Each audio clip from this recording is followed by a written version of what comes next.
No one in the training yard ever dared look a sergeant in the eye. But that morning, one young woman did, and the entire platoon felt the air freeze. Her name was Private Emma Reeves. 23, small frame, quiet voice, the kind of recruit people overlooked, until the day Sergeant Cole decided to make her an example. Before I tell you what happened next, tell me in the comments where you're watching from. I love knowing who's listening. The sun hung low over the base, burning through the desert haze. The air shimmered with heat, boots stamping in rhythm. Sergeant Cole's voice cut through the noise like a blade. "Reeves, you call that a stance? My grandmother has better posture than you." The platoon snickered. Emma didn't flinch. She kept her eyes fixed on the horizon, jaw locked, hands trembling at her sides. Sweat rolled down her neck, but she said nothing. Cole stepped closer, until his shadow swallowed her. "You think this is a charity camp? You think sympathy earns you rank?" His spit hit the dust between them. She finally looked up. Her voice came out steady, but her eyes glistened. "No, Sergeant. I think respect is earned both ways." The laughter died instantly. The yard went silent, except for the low hum of the flag above them. Even the wind seemed to hold its breath. Cole's face turned crimson. "What did you just say to me?" he barked.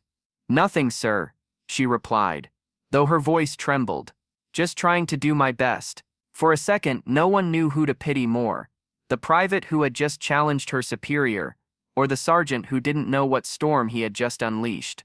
Because Emma Reeves wasn't just another recruit.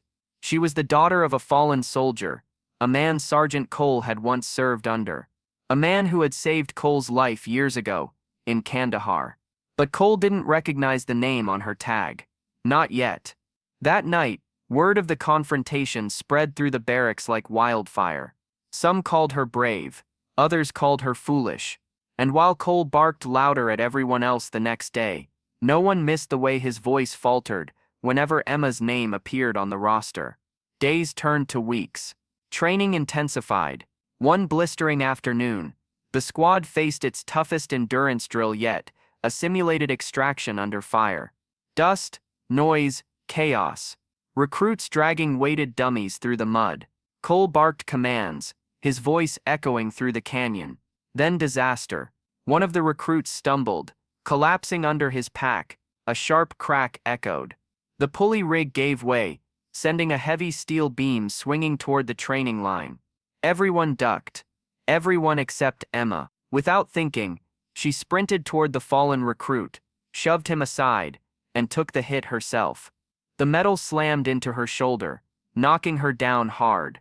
Pain ripped through her arm, but she pushed herself up, dragging the injured trainee to cover. Cole froze. For a moment he just stood there, watching the smallest soldier on his team do what he hadn't even commanded yet. "Medic," he shouted, voice cracking. Now, when they loaded her into the jeep, Cole followed silently.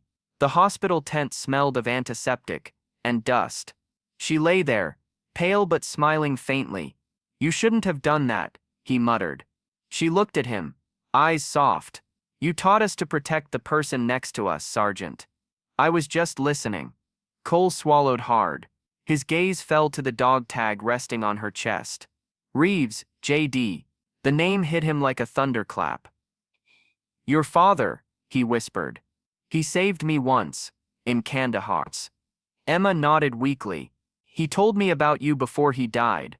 Cole's voice broke. "He said I'd find my courage again, one day," he murmured. "Guess it took his daughter to remind me how." When Emma returned to the field weeks later, the entire platoon stood waiting. This time, Cole didn't shout.